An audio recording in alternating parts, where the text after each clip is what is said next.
Hello dear students.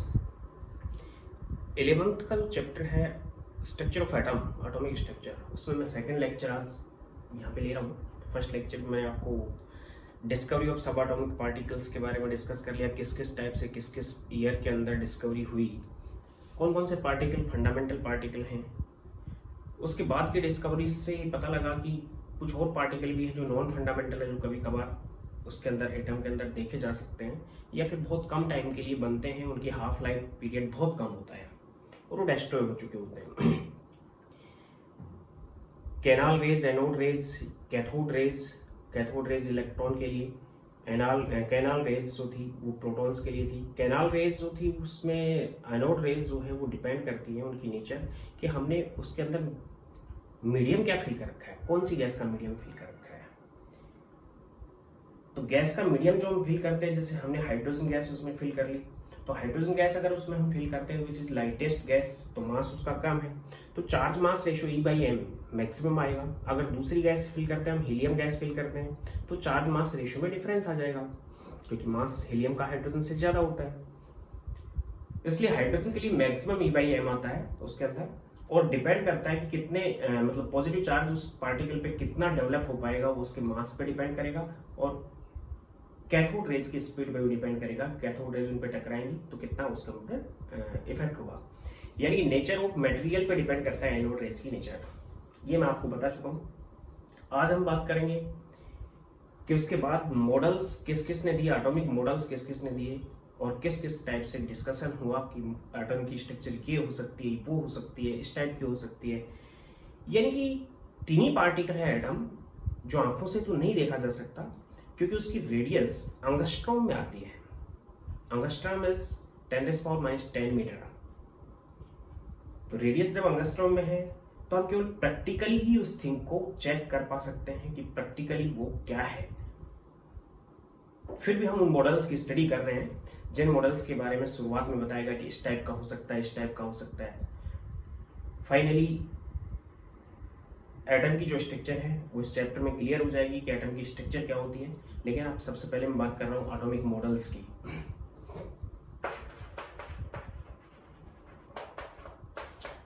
जो models शुरुआत से अब तक दिए गए उनका डिस्कशन कर रहा हूं। सबसे पहले थॉमसन का मॉडल था। थॉमसन मॉडल मैंने आपको बता दिया था कि इसका जो एक्सपेरिमेंट था थॉमसन का, वो कैथोड रेज ट्यूब के अंदर था। इलेक्ट्रॉन इसने नाम नहीं दिया था, स्टोनी ने इलेक्ट्रॉन नाम दिया था। 1897 में इसने एक्सपेरिमेंट किया था। उसके बाद 1898 में इसने एक प्रपोज डायग्राम दिया 1898 में एटम का। इसके अकॉर्डिंग एटॉमिक जो मॉडल था वो प्लम पुडिंग टाइप का मॉडल था,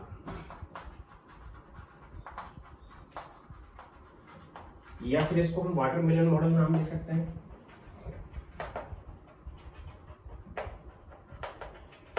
या फिर इसको नाम दे सकते हैं रेजिन पुडिंग मॉडल।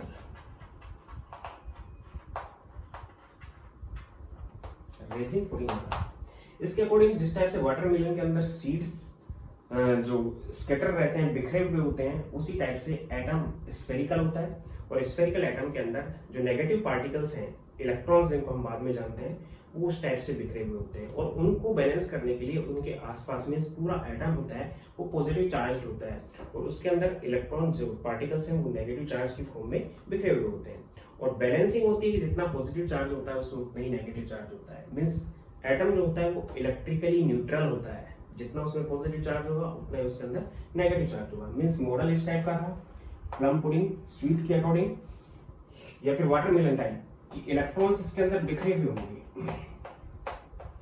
और इलेक्ट्रॉन्स को न्यूट्रलाइज रखने के लिए ये कंप्लीट स्फेरिकल मॉडल है।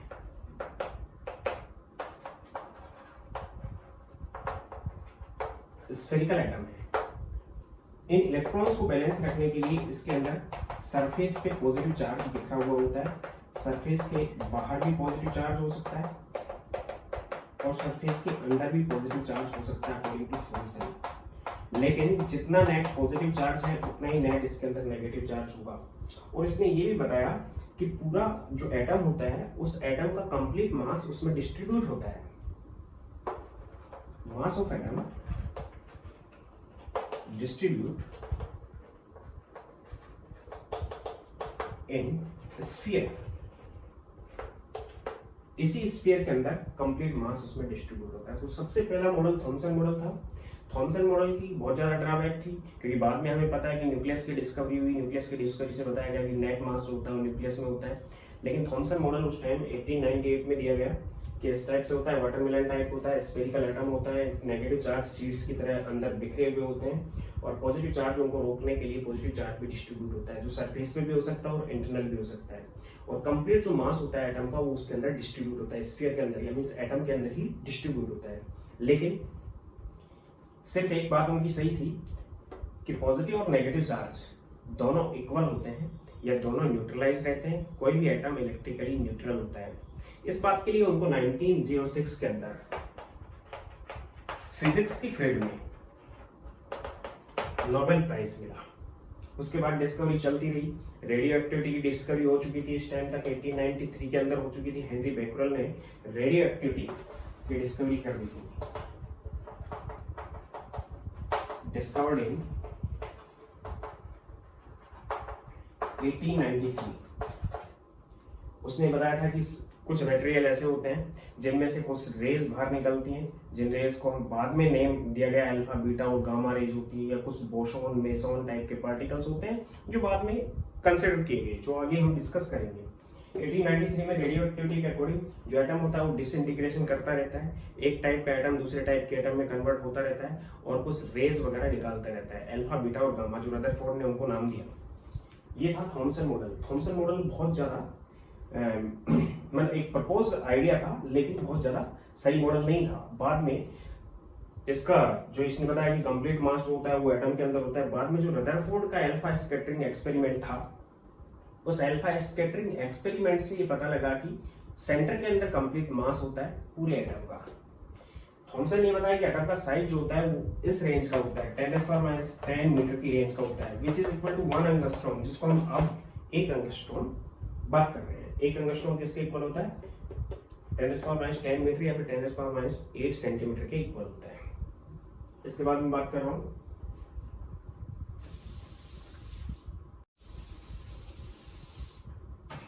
Discovery of nucleus.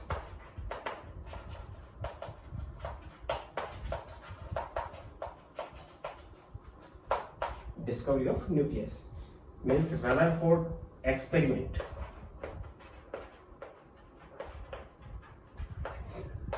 Alpha scattering experiment.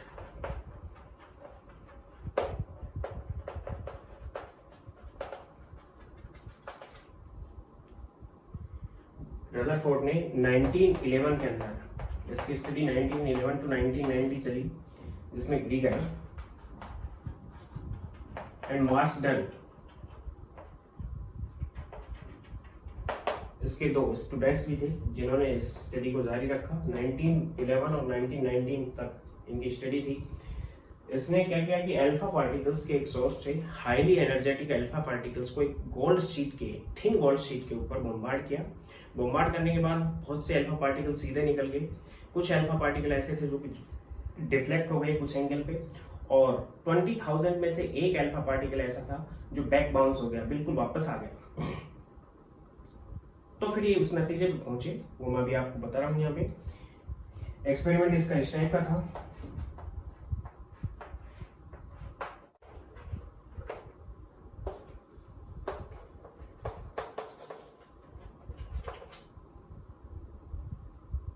इस टाइप का एक मॉडल था, उस टाइप का एक एक्सपेरिमेंट था। अल्फा सोर्स इसने यूज किया। अल्फा सोर्स के सामने थिन फॉइल रखी, गोल्ड शीट क्यों यूज की? बहुत कम, मतलब बहुत थिन थी।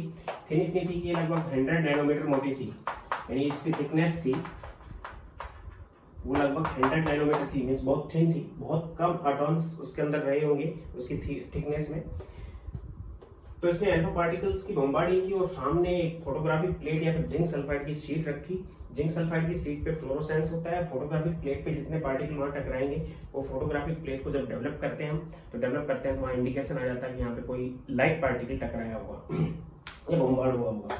इसने लगभग 20,000 अल्फा पार्टिकल की यहाँ पे बॉम्बार्डिंग की, जिससे बिल्कुल सीधे लगभग 99% लगभग पार्टिकल्स थे वो बिल्कुल सीधे निकल गए।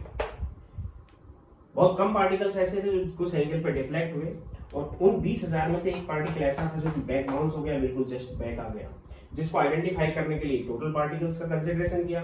आइडेंटिफाई करने के लिए इसको और आगे बढ़ा दिया गया, और आगे बढ़ा दिया गया। फाइनली इसको पता लगा कि एक पार्टिकल 20,000 में से बैक बाउंस होकर आ रहा है। इसका मतलब वो ऐसे पार्टिकल से टकरा रहा होगा, या ऐसे रिजिड पार्टिकल से या पार्ट से टकरा रहा होगा जो कि उसको जस्ट बैक भेज रहा है। अब रही बात ये कि जो अल्फा पार्टिकल थे, अल्फा पार्टिकल पे डबल पॉजिटिव चार्ज होता है, क्योंकि ये न्यूक्लियस ऑफ हीलियम है, इसलिए कौन सा चार्ज होता है? Double positive. Double positive charge होता है, इसका मतलब कई कंक्लूजन पे ये पहुंचा। तो कंक्लूजन्स क्या क्या थे? एक्सपेरिमेंट तो ये है, फिर एक बार रिपीट कर देता हूं मैं। अल्फा सोर्स से हायर एनर्जेटिक अल्फा पार्टिकल्स की बॉम्बार्डिंग गोल्ड शीट पे की, गोल्ड शीट को थिन लिया।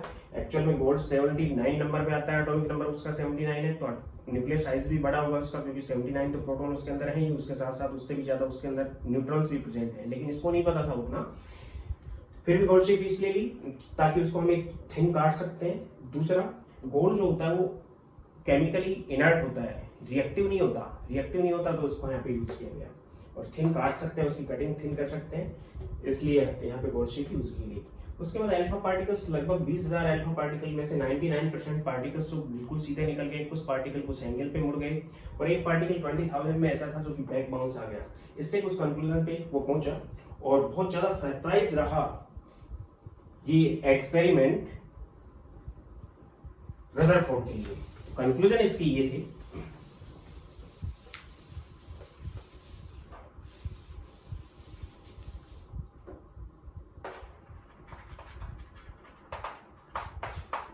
Number first, maximum part of atom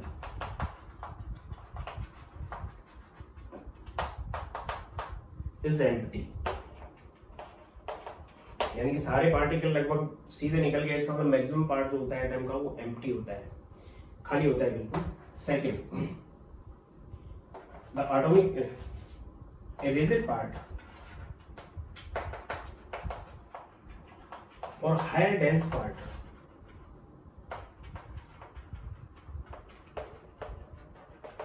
present in center of atom,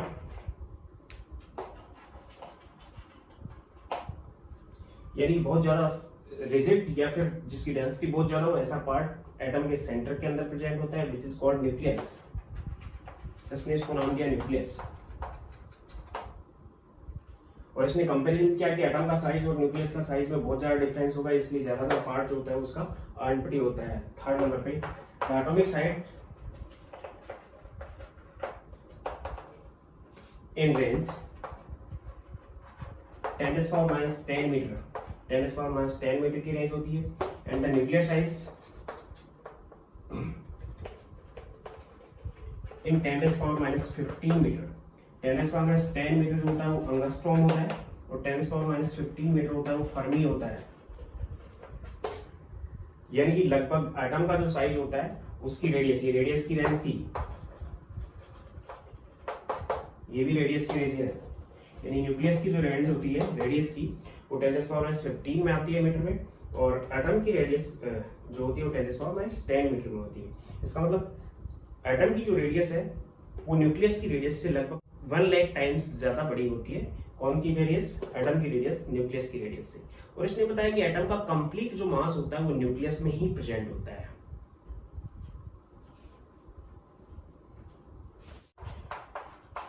complete mass of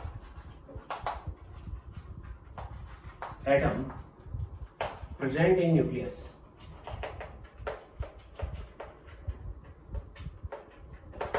and the particles present in nucleus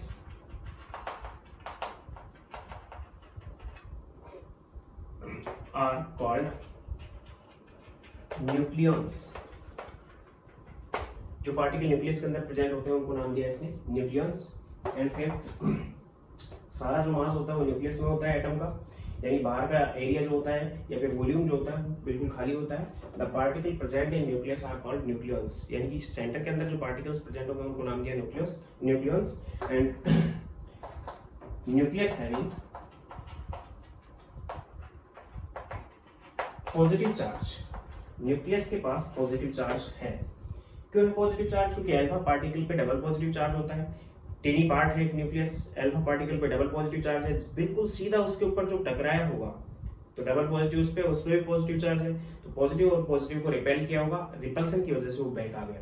और जो बिल्कुल उसके सेंटर के सामने नहीं टकराया, बिल्कुल उससे क्या हो गया, थोड़ा सा ऊपर टकराया या कुछ एंगल पे टकराया, वो वहां से डिफ्लेक्ट होकर निकल गया। और जो उसके आसपास से निकल गया वो सीधा निकल गया, यानी उसके सरफेस से टकराने वाले डिफ्लेक्ट हो गए, बिल्कुल सामने टकराने वाला जस्ट बैक आ गया। तो डिफ्लेक्टेड जो एंगल है वो डिपेंड किस पे करता है? अकॉर्डिंग टू दिस, इसने बताया कि डिफ्लेक्टेड जो एंगल होगा न्यूक्लियस साइज पे डिपेंड करेगा। न्यूक्लियस का साइज ज्यादा होगा तो एंगल बढ़ जाएगा, न्यूक्लियस का साइज छोटा होगा तो एंगल कम हो जाएगा। मींस गोल्ड शीट की जगह हम दूसरी शीट भी यूज कर सकते हैं। न्यूक्लियस साइज पे डिपेंड करेगा। और number of bombard back side back bounce जो पार्टिकल्स होंगे अल्फा पार्टिकल, वो भी डिपेंड करेंगे किस पे? न्यूक्लियस के साइज पे। न्यूक्लियस का साइज जितना बड़ा होगा उतने ही जस्ट बैक आएंगे, और जितना बड़ा होगा उतने ही ज्यादा डिफ्लेक्ट होंगे, जितना छोटा होगा उतने ही कम डिफ्लेक्ट होंगे, बिल्कुल सीधे निकल जाएंगे। यानी न्यूक्लियस हैविंग पॉजिटिव चार्ज इसकी वजह से, क्योंकि अल्फा पार्टिकल भी पॉजिटिव होता है, पॉजिटिव को रिपेल किया होगा इसलिए वो बैक आ गया। अदरवाइज न्यूक्लियस पे नेगेटिव चार्ज होता तो पॉजिटिव को कैप्चर कर सकता था।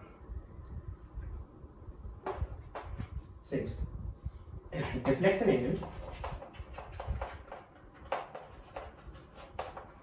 depends upon size of nucleus, size of nucleus, और एटॉमिक नंबर पे भी डिपेंड करेगा। एटॉमिक नंबर प्रोटॉन के इक्वल होता है, जितना ज्यादा एटॉमिक नंबर होगा उतना ही ज्यादा न्यूक्लियस का साइज होगा, और न्यूक्लियस का साइज जितना बड़ा होगा उतना ही डिफ्लेक्शन एंगल बढ़ेगा। तो डिफ्लेक्शन एंगल को या फिर number of alpha particle deflected हम कैलकुलेट कर सकते हैं according to Rutherford.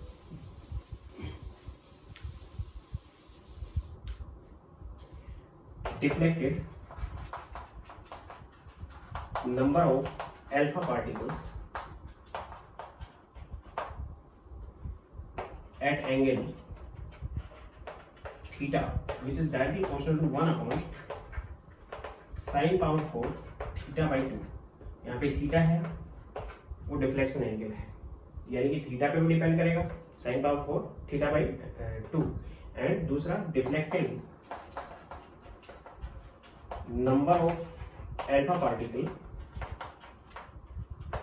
at angle theta is directly proportional to z square, where z is atomic number। z यहाँ पे atomic number है, या फिर इसको हम कह सकते हैं नंबर ऑफ प्रोटॉन्स। और जितने ज्यादा नंबर ऑफ प्रोटॉन्स होंगे उतना ही न्यूक्लियस का साइज बड़ा होगा, और न्यूक्लियस का साइज जितना बड़ा होगा उतना ही डिफ्लेक्शन एंगल थीटा एंगल पे ज्यादा हो जाएगा अल्फा पार्टिकल्स का। तो इस पर डिपेंड करेगा। ये कंक्लूजन था, एक बार फिर रिपीट करता हूँ। एटम का बहुत ज्यादा पार्ट होता है वो एम्प्टी होता है, सेंटर के अंदर एक बहुत छोटा पार्ट है जो कि एटम की साइज से लगभग 1 लाख टाइम्स छोटा होता है। उसके अंदर कंप्लीट मास होता है, उसकी वो रिजिड पार्ट होता है, उसकी डेंसिटी बहुत ज्यादा है, उस पर पॉजिटिव चार्ज है। और जो इलेक्ट्रॉन्स होते हैं या फिर जो नेगेटिव चार्ज पार्टिकल्स होते हैं वो उसके चारों तरफ रिवॉल्विंग करते हैं। मीन्स 7th नंबर पे लिख सकता हूं मैं कि इलेक्ट्रॉन्स और negative charge particle revolving surround the nucleus.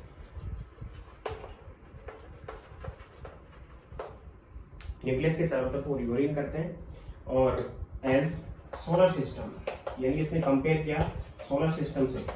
Solar system में जो सन था उसने इसने एज्यूम किया कि सन न्यूक्लियस टाइप है, और जो प्लैनेट्स हैं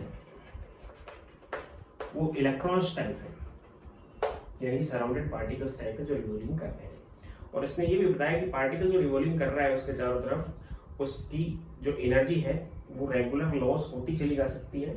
या फिर इसने बताया कि पार्टिकल्स अपने सेंट्रीफ्यूगल और सेंट्रीपिटल फोर्स से, उनपे नेगेटिव चार्ज है, सेंटर के अंदर पॉजिटिव चार्ज है, सेंट्रीपिटल और सेंट्रीफ्यूगल फोर्स से बैलेंस्ड रहते हैं और चार्ज पार्टिकल होते हैं। लेकिन इसकी कुछ लिमिटेशंस थी। लिमिटेशन इसकी ये थी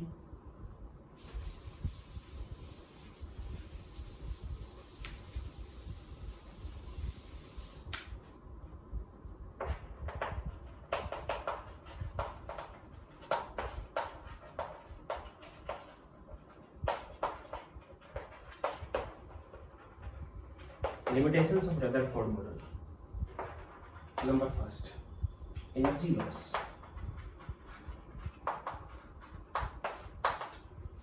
इसका मतलब क्या था कि न्यूक्लियस के चारों तरफ इलेक्ट्रॉन जब रिवॉल्विंग करता है तो अकॉर्डिंग टू मैक्सवेल जो आगे आएगा इलेक्ट्रोमैग्नेटिक रेडिएशंस,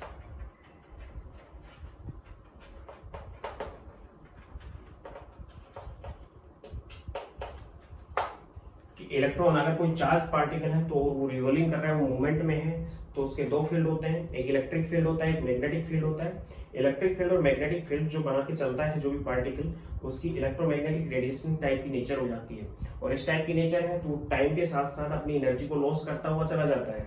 तो अगर पार्टिकल इसी सेल के अंदर या ऑर्बिट के अंदर घूम रहा है तो वो एनर्जी लॉस नहीं करेगा, लेकिन according to Maxwell electromagnetic radiations moment में अगर कोई चार्ज पार्टिकल है तो वो अपनी एनर्जी को लॉस करता है। तो अकॉर्डिंग टू मैक्सवेल रदरफोर्ड ने जो बताया कि वो रिवॉल्विंग कर रहा है, यहाँ पे जो पाथ आना चाहिए वो सर्कुलर पाथ नहीं होना चाहिए, कैसा पाथ हो जाना चाहिए, स्पाइरल पाथ। यानी मैक्सवेल के अकॉर्डिंग वो पाथ कैसा हो जाएगा, स्पाइरल पाथ हो जाएगा।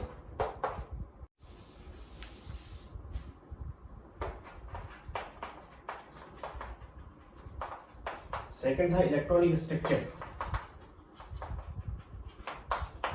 और स्टेबिलिटी ऑफ एटम। रदरफोर्ड ने ये आइडिया नहीं दिया कि किस टाइप से न्यूक्लियस के बाहर इलेक्ट्रॉन्स अगर रहते हैं तो इलेक्ट्रॉन्स का अरेंजमेंट क्या होगा, मींस अरेंजमेंट ऑफ इलेक्ट्रॉन्स को एक्सप्लेन नहीं कर पाया। और अरेंजमेंट वैसा है और इलेक्ट्रॉन रेगुलर एनर्जी को लॉस करते जा रहे हैं तो एटम स्टेबल क्यों है, इस चीज को भी एक्सप्लेन नहीं कर पाया। Means according to Rutherford not explain the structure of atom as well as stability of atom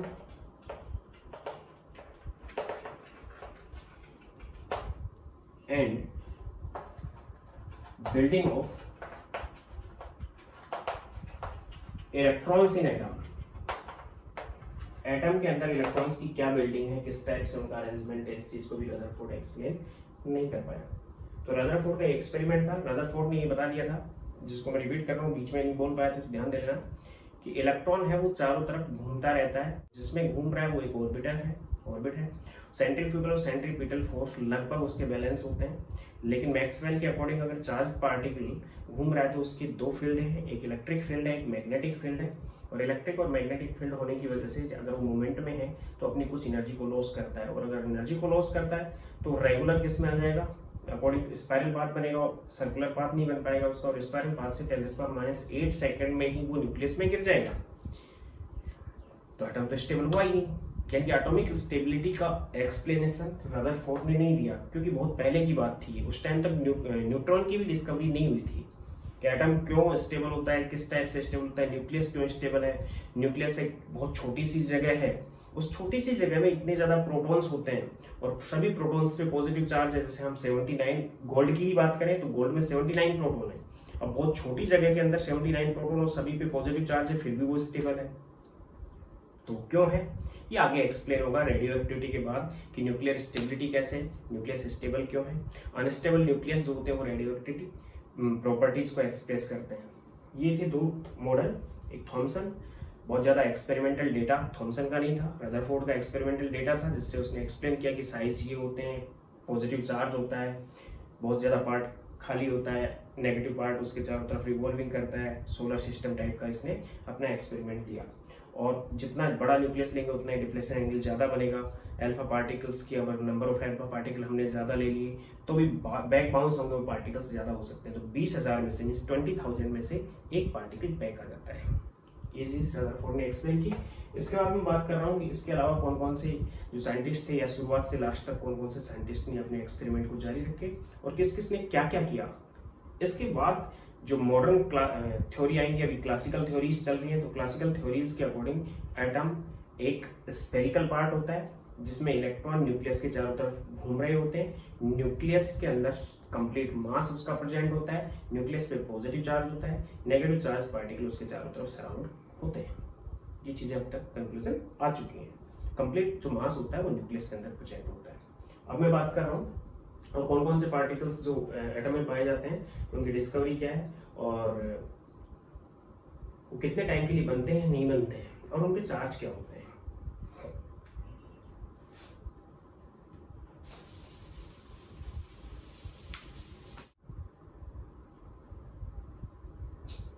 ये कुछ पार्टिकल्स हैं जो पार्टिकल एटम के अंदर रेगुलर नहीं होते हैं, लेकिन न्यूक्लियर जो रिएक्शंस होती हैं, रेडियोएक्टिविटी जब शो करता है कोई एटम या न्यूक्लियस उसका, उस टाइम ये पार्टिकल्स एनर्जी की फॉर्म में रिलीज होते हैं।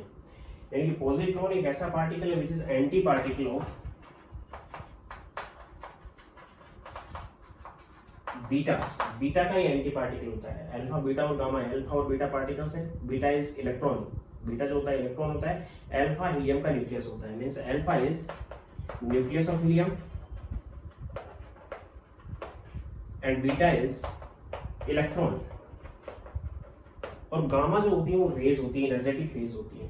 तो पॉजिट्रॉन होता है वो एंटी बीटा पार्टिकल होता है, एंटी पार्टिकल ऑफ बीटा होता है। Beta is electron, means mass. CD Anderson ने 1932 में इस पार्टिकल को बताया कि इस टाइप का पार्टिकल निकलता है वहां पे। तो पॉजिट्रॉन जो होता है वो न्यूक्लियर रिएक्शंस में होता है, और बीटा पार्टिकल का एंटी पार्टिकल है। इसका mass equal two electron, electron के मास के इक्वल होता है, which is 9.1 into 10⁻31 kg। But charge होता है वो पॉजिटिव होता है इसके ऊपर, इसलिए यहाँ पे +1 लगाया। +1 E0 से हम इसको नोट करते हैं। बीटा को -1 E0 से नोट करते हैं, बीटा को डिनोट करते हैं हम -1 E0 से, और इसको हम नोट करते हैं +1 E0, मींस चार्ज जिसमें पॉजिटिव होता है, चार्ज की क्वांटिटी उतनी होती है जितनी बीटा पार्टिकल पे होती है, इलेक्ट्रॉन पे होती है, लेकिन पॉजिटिव होती है, और मास इलेक्ट्रॉन के इक्वल होता है, इसलिए इस पार्टिकल को नाम दिया एंटी पार्टिकल ऑफ बीटा। दूसरा है मेसोन। मेसोन भी एनर्जेटिक पार्टिकल्स होते हैं, लेकिन उनका मास बहुत कम होता है, मींस मास लेस होते हैं लगभग। और युकावा और कैमर ने, पाई से इनको नोट करते हैं, युकावा और कैमर ने इनको एक्सप्रेस किया 1935 के अंदर। न्यूट्रिनो और एंटी न्यूट्रिनो ये भी पार्टिकल होते हैं, ये एनर्जेटिक पार्टिकल्स हैं, और ये भी पॉलिंग और फर्मी ने एक्सप्रेस किए 1927 के अंदर। एंटी प्रोटॉन, जो प्रोटॉन का बिल्कुल ऑपोजिट पार्टिकल होता है, mass is equal to proton,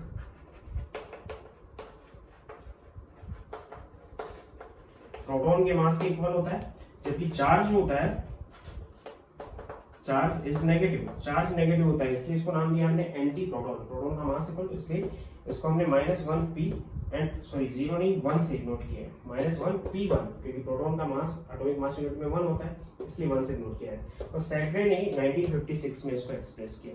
लेकिन ये बहुत कम टाइम के लिए बनते हैं, इसलिए इनकी एटम के अंदर कोई इंपॉर्टेंस नहीं है। फंडामेंटल पार्टिकल के 3 है, कौन कौन से? प्रोटॉन, न्यूट्रॉन जो न्यूक्लियस में होते हैं, और इलेक्ट्रॉन जो उसके चारों तरफ रिवॉल्विंग करते हैं। अभी तक हमारे पास ये आइडिया है। इसके बाद हम बात करते हैं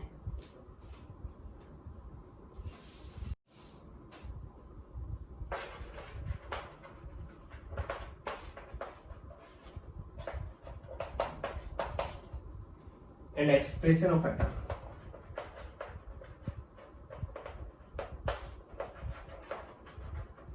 एटम का एक्सप्रेशन, हम जानते हैं कि एटम्स को हमने सिंबलाइज्ड किया है उनके नाम के आधार पे, और जनरली जो नेम है वो लैटिन वर्ड में लिए गए हैं। नेम का जो फर्स्ट लेटर है उसको कैपिटल, और आगे के लेटर्स को हम स्मॉल में यूज करते हैं।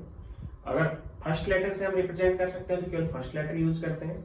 अगर कोई एटम पहले से ही फर्स्ट लेटर से रिप्रेजेंट है तो उससे नेक्स्ट वाला जो कोई भी आगे आने वाला उसके नाम के अंदर आगे आने वाला कोई भी लेटर हम यूज करते हैं, लेकिन फर्स्ट लेटर बड़ा होता है और नेक्स्ट लेटर छोटा यूज करेंगे हम उसके अंदर।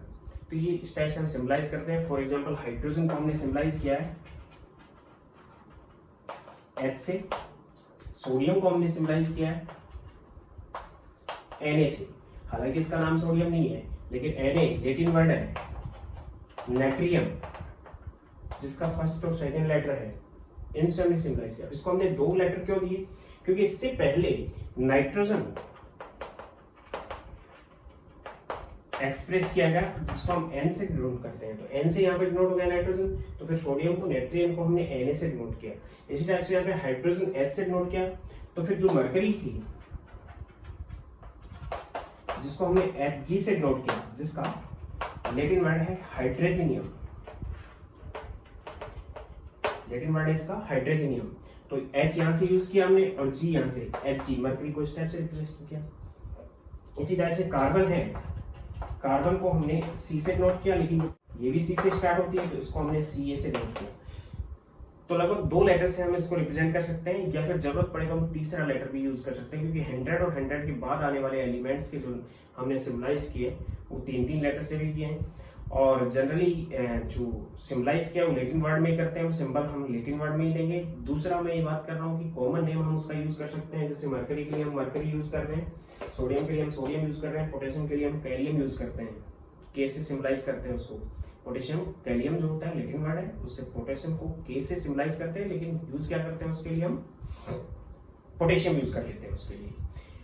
तो जो सिंबल है वो इस टाइप से डिजाइन किए गए। अब रही बात ये कि सिंबल कैसे डिजाइन किए गए, तो नाम के आधार पे या नाम के बेस पे कि किस जगह में उसको देखा गया सबसे पहले, या थीसिस किस जगह हुई, डिस्कवरी किस जगह हुई, या किस साइंटिस्ट ने डिस्कवर किया उसको, उसके बेस पे हम इसका सिंबलाइज करते हैं। सिंबल के अकॉर्डिंग हम किसी भी एलिमेंट के सिंबल को इस टाइप से रिप्रेजेंट करते हैं कि एलिमेंट है एक्स, किसी भी एलिमेंट का सिंबल है, यहाँ पे हम रिप्रेजेंट करते हैं जेड, यहाँ पे रिप्रेजेंट करते हैं ए को हम यहाँ भी कर सकते हैं और ए को हम यहाँ भी कर सकते हैं, मैं यहाँ पे कर रहा हूँ। और यहाँ पे रिप्रेजेंट करते हैं हम N, where Z is atomic number which is also equal to number of protons, N is number of neutrons, and A is mass number। और एक रिलेशन होता है इसमें कि जो A है which is equal to Z plus N, A होता है वो Z plus N के इक्वल होता है। फॉर एग्जाम्पल यहाँ पे एक एग्जाम्पल लूं कि number of electron, proton and neutrons present in nucleus of 92 uranium 238।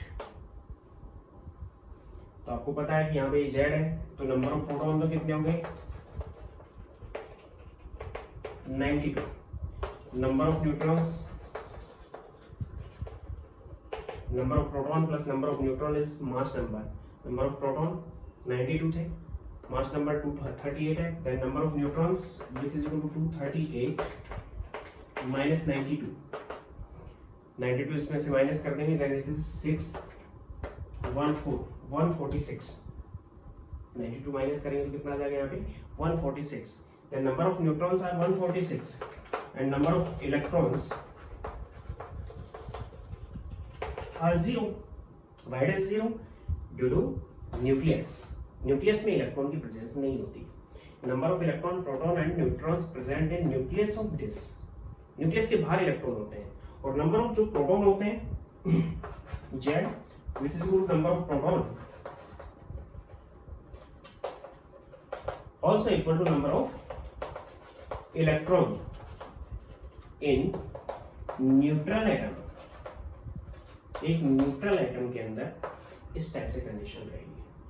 अब एटम्स, एक एटम है उसको सिंबलाइज तो हमने कर दिया, लेकिन उसी एटम का अगर मास नंबर डिफरेंट है तो इस टाइप से हम उनको डिफाइन करते हैं, आइसोटोप्स, आइसोबार्स, आइसोटॉन्स, आइसोस्फीयर, आइसो इलेक्ट्रॉनिक, इस टाइप से। तो डेफिनेशंस का मैं डिस्कस कर रहा हूँ यहाँ पे।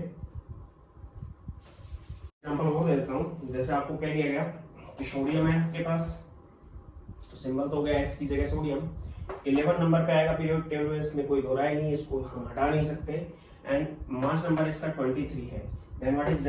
Z is number of proton is 11 which is also number of electrons in neutral atom। अगर एटम न्यूट्रल है तो ऐसा होगा, अगर Na प्लस लेंगे तो बदल जाएगा सब कुछ। ये तो Z हो गया, नंबर ऑफ प्रोटॉन है ये, और ये मैंने बता दिया एटॉमिक नंबर है, और Na इसका सिंबल है। Mass number A which is 23, the number of neutrons N which is equal to 23 minus 11 which is 12। ठीक हो गया।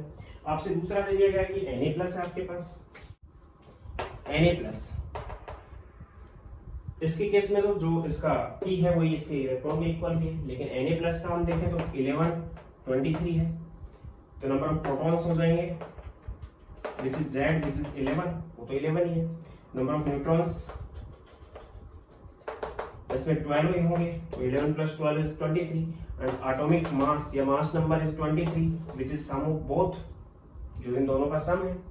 But number of electrons are not equal to number of protons here, क्योंकि plus charge है तो एक electron बाहर निकल गया होगा। देन इलेक्ट्रॉन कितना है इसके अंदर, केवल 10 है, क्योंकि 11 न्यूट्रल एटम में थे, एक इलेक्ट्रॉन के बाहर निकलने से इलेक्ट्रॉन कितने बच गए इसमें, 10 इलेक्ट्रॉन बच गए। इसका मतलब क्या हुआ कि इलेक्ट्रॉन बाहर भी निकल गया, फिर भी मास नंबर उतना ही है, यानी इलेक्ट्रॉन का मास प्रोटॉन्स और न्यूट्रॉन्स के मास के कंपैरिजन में 1837 टाइम्स है, कम है, 1837 टाइम्स कम है, इसलिए हम उसको नेग्लिजिबल मानते हुए हटा सकते हैं, उसको हमने हटा दिया वहां से। तो इलेक्ट्रॉन का मास नंबर में बहुत ज्यादा रोल नहीं देता, इसलिए उसको हम नेग्लिजिबल यूज करते हैं। तो इलेक्ट्रॉन का मास नंबर ऑफ इलेक्ट्रॉन कितने हो गए, 10। इसी टाइप से आपको दिया गया कि आपके पास ये एटम है P, फॉस्फोरस है 15 नंबर पे आ रहा है और 31 है, लेकिन -3 है, तो आयनिक फॉर्म में आ गया, एटम नहीं है, अभी आयंस है और एनायन है। तो number of protons Z is equal to P is equal to 15, number of neutrons which is equal to 31 minus 15 which is 16, number of electrons which is equal to 15, 15 तो थे neutral atom में, और -3 का मतलब 3 electron और अलग से add हो गए, means +3 which is equal to 18, तो नंबर ऑफ इलेक्ट्रॉन्स इतने होंगे इसमें, और मास नंबर है इसका वो 31 होगा which is equal to 16 + 15, number of neutron plus number of proton, इस टाइप से इसका मास नंबर होगा। अब कुछ डेफिनेशंस की बात करता हूं मैं, कुछ डेफिनेशन ले रहा हूं यहाँ पे। आइसोटोप्स और आइसोटोप वे एटम जिनके एटॉमिक नंबर सेम होते हैं लेकिन मास नंबर डिफरेंट होते हैं, means number of proton same होते हैं उनमें, नंबर ऑफ न्यूट्रॉन्स डिफरेंट होते हैं, means atoms which have same atomic number but different mass number,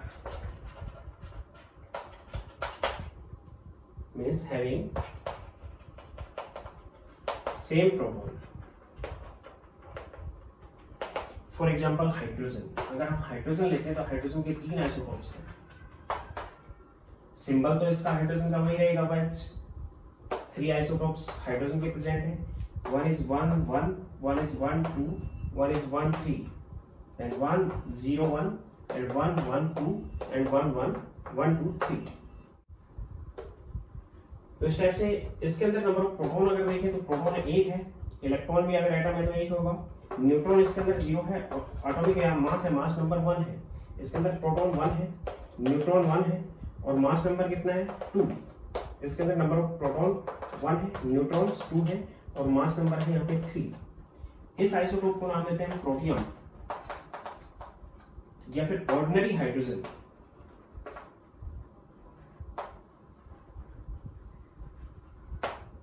इसको हम नाम देते हैं ड्यूटेरियम या फिर हैवी हाइड्रोजन।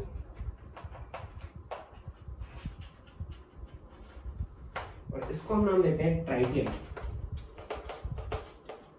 या फिर रेडियो एक्टिव हाइड्रोजन, ये रेडियो एक्टिव होता है।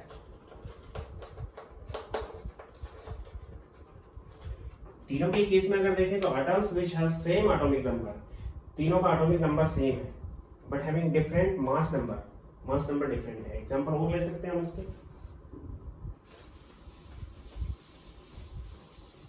For example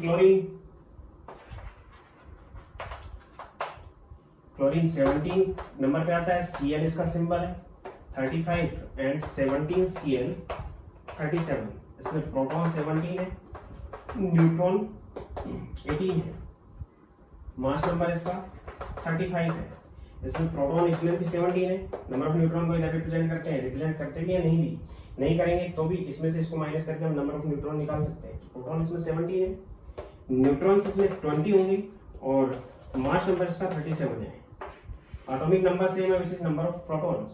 but mass number इनका डिफरेंट है, then these both are isotopes. और एग्जांपल ले रहा हूं मैं, in case of carbon 6 carbon 12, 6 carbon 13 and 6 carbon 14। Carbon के 3 आइसोटोप्स हैं। 6 कार्बन 12 में नंबर ऑफ प्रोटॉन 6 है, इसमें भी प्रोटॉन 6 है, इसमें भी प्रोटॉन 6 है, इसमें नंबर ऑफ न्यूट्रॉन 6 है, नंबर ऑफ न्यूट्रॉन 7 है, नंबर ऑफ न्यूट्रॉन 8 है, दोनों का सम 14 है। मास नंबर इसमें 12 है, मास नंबर इसमें 13 है, मास नंबर इसमें 14 है।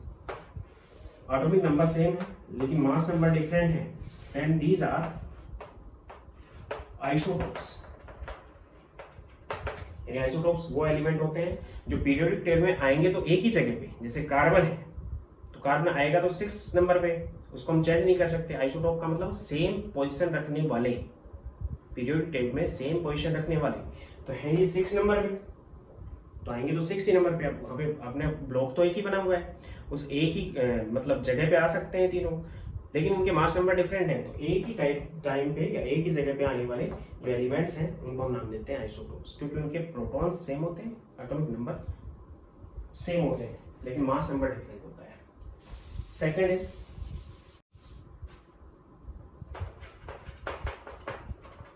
Isobars. Atoms having same mass number but different atomic number। atomic number different हो और मास नंबर सेम हो, मीन्स A सेम रही लेकिन Z इक्वल ना रही, उनको हम नाम देते हैं isobars. For example aluminium 13 aluminium 28 एक एल्यूमिनियम का आइसोटोप है, एंड सिलिकॉन 14 सिलिकॉन 28, यानी कि दोनों के अगर प्रोटॉन देखें तो इसमें 13 है, इसमें 14 है। अगर हम मास नंबर देखते हैं तो इसमें कितना है 28 है और इसमें भी कितना है 28 है। मास नंबर सेम है लेकिन नंबर ऑफ प्रोटॉन डिफरेंट है, दीज बोथ आर आइसोबार्स। दोनों ही आपस में आइसोबार होंगे। फॉर एग्जांपल फास्फोरस 32 फास्फोरस का आइसोटोप्स है, फास्फोरस का 15, फास्फोरस 31 होता है, लेकिन आइसोटोप है इसका 15 फास्फोरस 32, क्योंकि एलिमेंट के आइसोटोप्स हम लैब के अंदर भी सिंथेसिस कर सकते हैं बाय आर्टिफिशियल ट्रांसम्यूटेशन। एक एलिमेंट को दूसरे एलिमेंट में कन्वर्ट कर सकते हैं हम, वो भी आर्टिफिशियल ट्रांसम्यूटेशन से, न्यूक्लियर रिएक्शन से। तो उनके न्यूक्लियस चेंज होते हैं, हम न्यूक्लियस की बात कर रहे हैं, इलेक्ट्रॉन तो उसके बाहर की तरफ जितने प्रोटॉन होंगे उतने हो जाएंगे, तो न्यूक्लियस की बात कर रहे हैं, उनको हम चेंज कर सकते हैं। एंड 16 सल्फर 32 प्रोटॉन 15 एंड 16 है, एंड मास नंबर 32 एंड 32 है। तो मास नंबर दोनों का सेम है लेकिन ये then these both are isobars। Third number पे बात कर रहा हूं मैं आइसोटोन।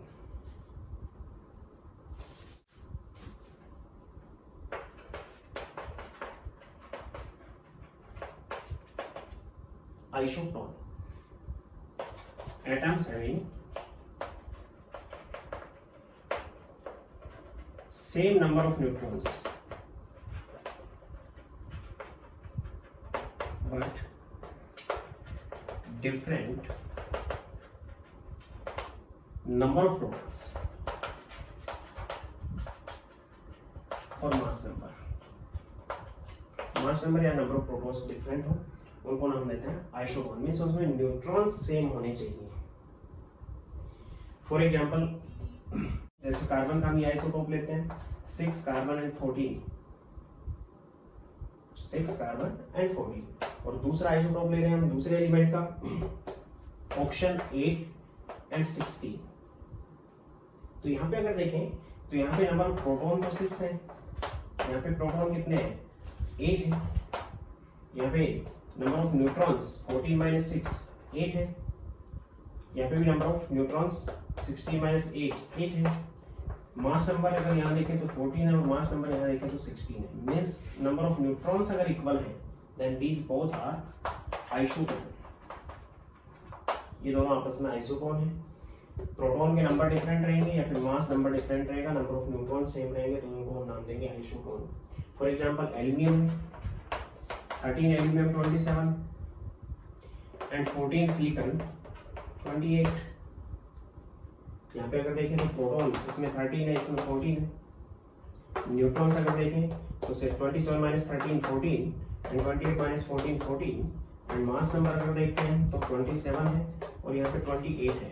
तो नंबर ऑफ प्रोटॉन डिफरेंट है, नंबर ऑफ न्यूट्रॉन्स है वो सेम है और मास नंबर क्या है, डिफरेंट है, इसलिए इनको हम नाम देंगे दोनों को आपस में आइसोटोन। नाम इसका देंगे हम आइसोटोन। फोर्थ नंबर पे आइसो इलेक्ट्रॉनिक।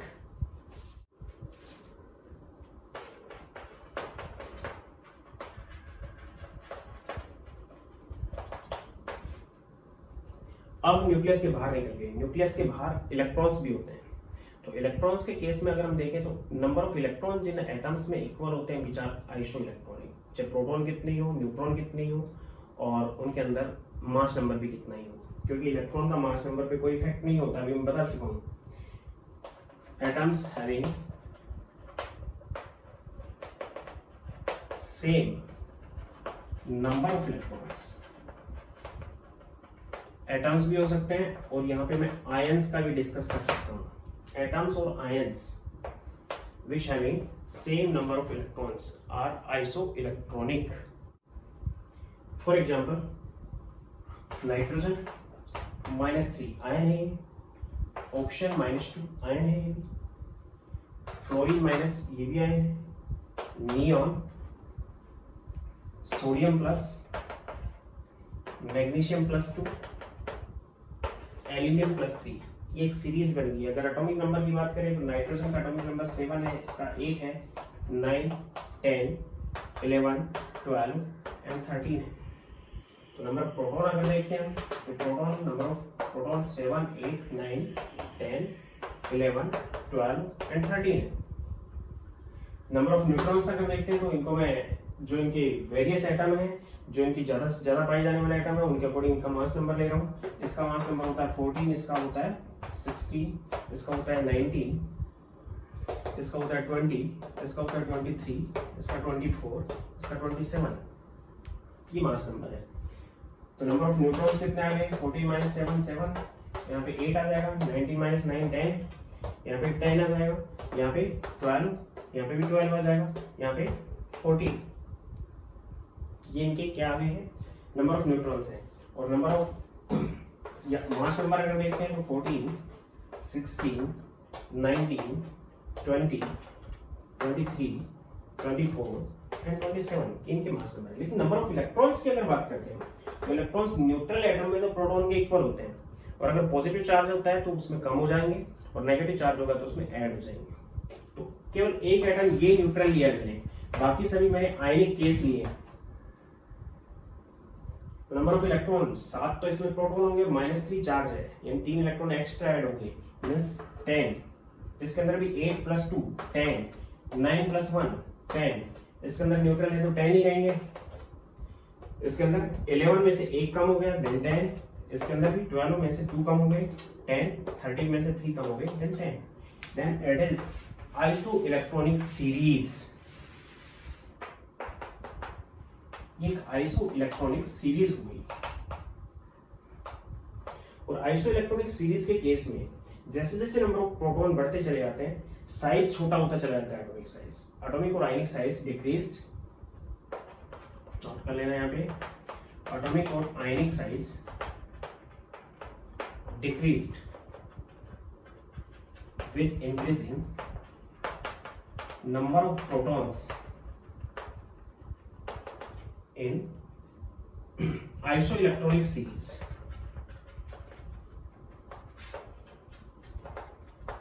आइसोइलेक्ट्रॉनिक सीरीज में ऐसा होगा, यानी कि इधर से इधर चलेंगे तो साइज डिक्रीज होगा। सबसे बड़ा साइज n-3 का हो जाएगा, यहाँ पे रेडियस भी उसकी सबसे बड़ी होगी, और सबसे छोटा साइज Al+3 का होगा। अगर हम इनर्ट गैस को हटा दें तो इट इज इनर्ट गैस, ध्यान दे लेना, मैंने इसको हटा दिया है क्योंकि इसको इसलिए हटा दिया है कि इसकी आयनिक रेडियस होगी, आयनिक रेडियस होगी, आयनिक रेडियस होगी, आयनिक रेडियस होगी, आयनिक रेडियस होगी, आयनिक रेडियस होगी, इन सब की तो हम आयनिक रेडियस कैलकुलेट कर सकते हैं। और आयनिक रेडियस छोटी होती है बजाय किससे, वैंडरवाल रेडियस। जो इनर्ट गैसेस होती है उनकी हम वैंडरवाल रेडियस कैलकुलेट करते हैं, वैंडरवाल रेडियस सबसे बड़ी होती है। तो इनर्ट गैस को हमने छोड़ दिया, बाकी आइसो इलेक्ट्रॉनिक सीरीज में चाहे आयन हो चाहे एटम हो, अगर इनर्ट गैस को हम छोड़ देते हैं तो रेगुलर साइज क्या होगा, डिक्रीज होगा अगर प्रोटॉन बढ़ते चले जाएंगे। तो सबसे बड़ा साइज इसका हो गया, सबसे छोटा साइज इसका हो गया। फिर एक बार रिपीट कर रहा हूं कि नियोन का साइज इन सब में से बड़ा है, क्योंकि उसका van der Waals size express करते हैं, क्योंकि वो कहीं कंबाइन ही नहीं होता, और जब तक कंबाइन नहीं होता कोई एलिमेंट, उसका हम रेडियस नहीं निकाल सकते, कौन सी कोवेलेंट टाइप की या फिर आयनिक टाइप की रेडियस कैलकुलेट नहीं कर सकते। तो ये नियोन एक इनर्ट गैस। तो इनर्ट गैसेस अपने पीरियड के अंदर सबसे बड़ी साइज की होती हैं, क्योंकि उनका van der Waals size express किया जाता है। सबसे बड़ा ये हो जाएगा और सबसे छोटा ये हो जाएगा अगर इसको छोड़ दें तो, रेगुलर डिक्रीज होगा साइज में। दूसरा हम आइसोइलेक्ट्रॉनिक सीरीज देख सकते हैं।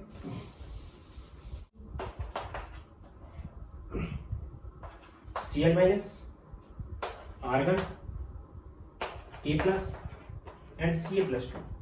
ये आता है 16 पे, 17 पे, 18 पे, 19 पे, 20 पे। इसका एटॉमिक मास है 32, इसका 35 यूज कर रहा हूं मैं। Argon is 40, potassium is 39, calcium is 40। Argon 40 use किया है और कैल्शियम भी 40 होता है। इनर्ट गैस है, इसका 40 होता है मास नंबर, इसका भी 40 होता है।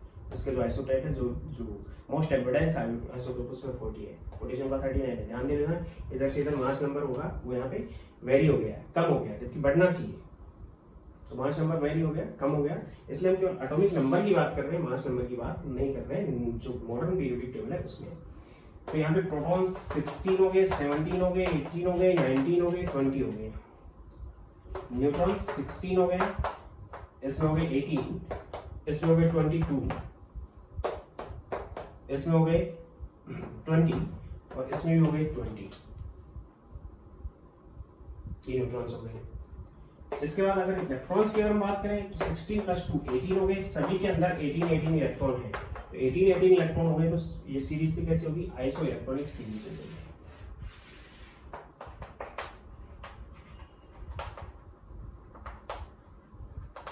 Iso electronic series. और आइसो इलेक्ट्रॉनिक सीरीज में लेफ्ट टू राइट चलेंगे, मींस नंबर ऑफ प्रोटॉन बढ़ने पे साइज छोटा होता चला जाएगा। यहाँ पे भी इनर्ट गैस को हम छोड़ देंगे।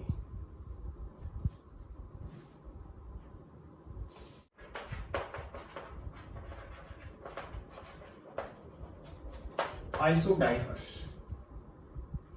आइसोडाइफर्स का मतलब है कि वो एटम जिनके आइसोटोपिक नंबर सेम होते हैं। Atoms which have same isotopic number.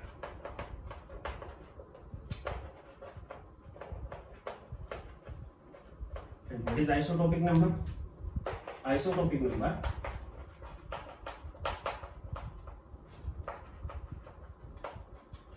is equal to number of neutrons minus number of protons. Number of neutrons minus number of protons होता है, वो आइसोटोपिक नंबर है। इसको मैं IN से नोट कर रहा हूं यहाँ पे। For example aluminium 13 and 27 and phosphorus 15 and 31। अगर ये दो एलिमेंट हम यूज करते हैं तो दोनों एलिमेंट में इसमें 13 प्रोटॉन है, न्यूट्रॉन भी इसमें आ जाएंगे 14 और मास नंबर यहाँ पे 27 है। इसमें भी नंबर ऑफ प्रोटॉन है वो 15 है, न्यूट्रॉन्स आएंगे यहाँ पे कितना आ जाएंगे 16 और मास नंबर इसका 31 है। Means IN which is equal to number of neutrons minus number of protons। तो इन केस ऑफ एल्यूमिनियम के केस में IN कितना हो गया 14 minus 13 which is 1। और इन case of phosphorus IN which is equal to 16 minus 15 which is 1। दोनों के isotopic number same है, इसलिए these both are आइसोडाइफर्स। ये दोनों ही क्या है आइसोडाइफर है। इसके अलावा और भी एग्जाम्पल ले सकते हैं हम। Means Al27 and phosphorus 31 are isodiaphers.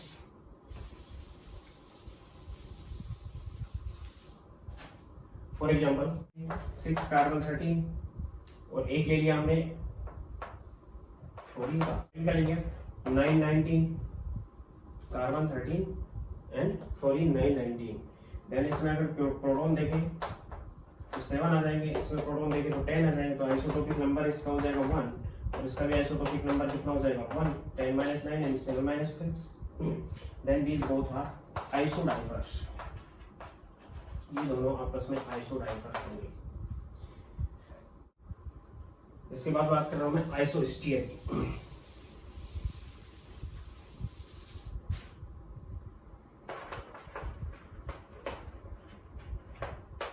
6 number आइसोस्टीयर। 6 number पे आइसोस्टीयर मॉलिक्यूल्स के लिए दिए जाते हैं। इट रिप्रेजेंट फॉर मॉलिक्यूल, वो मॉलिक्यूल जिनमें एटम्स सेम होते हैं, सेम एटम का मतलब नंबर ऑफ एटम्स सेम होते हैं, और जिनमें नंबर ऑफ इलेक्ट्रॉन्स भी सेम होते हैं, उनको नाम देते हैं हम isosteres. Means molecule which have same number of atoms with same number of electrons।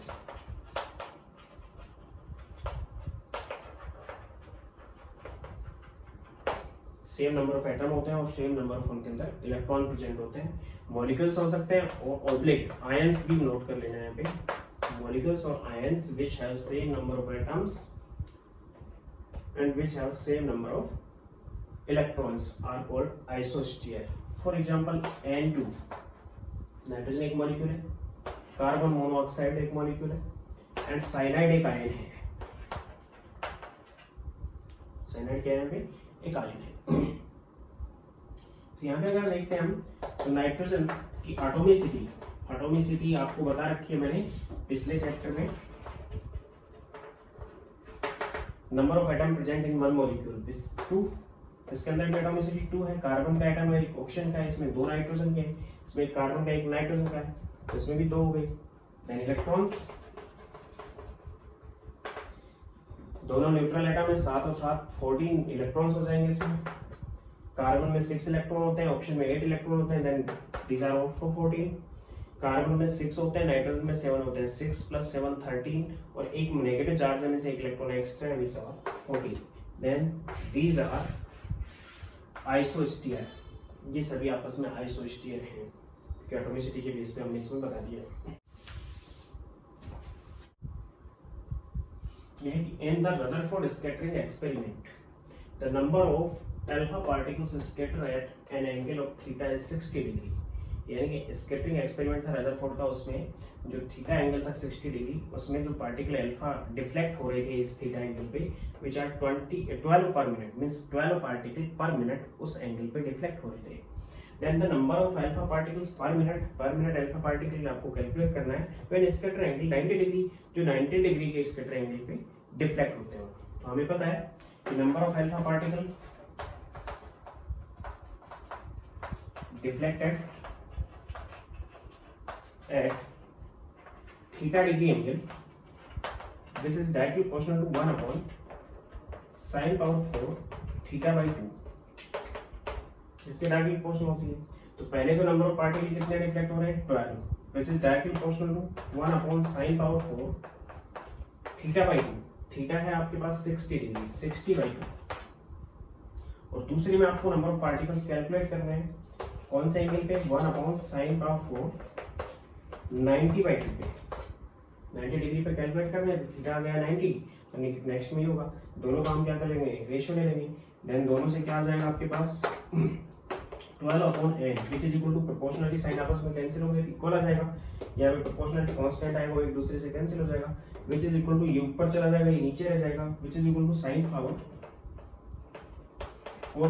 45 degree divided by sine power 430 degree. sin power 430 degree means which is also equal to 12 by n, which is equal to sin power 45 degree। sin 45 degree और sin 30 degree हम put कर देंगे, और उन दोनों की power कितनी है? 4 है।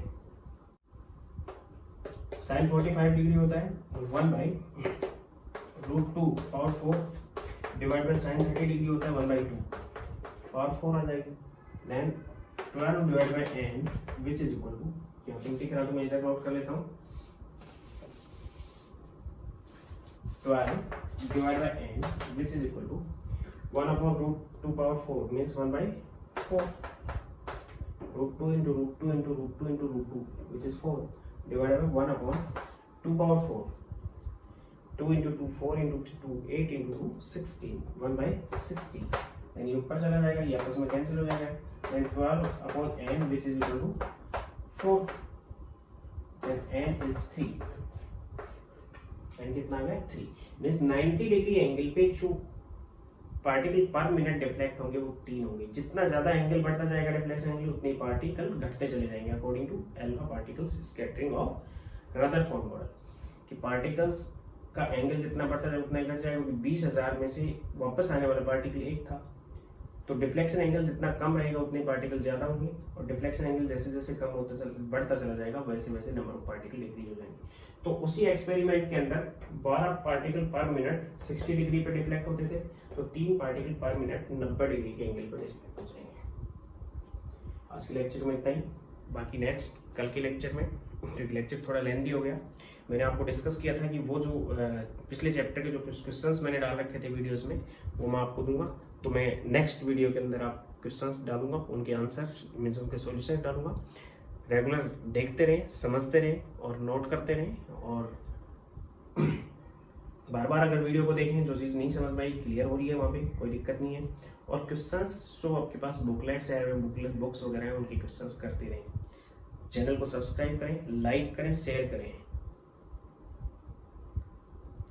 चैनल को लाइक कर रहे हैं तो सब्सक्राइब जरूर कर लें और शेयर करें। Thank you.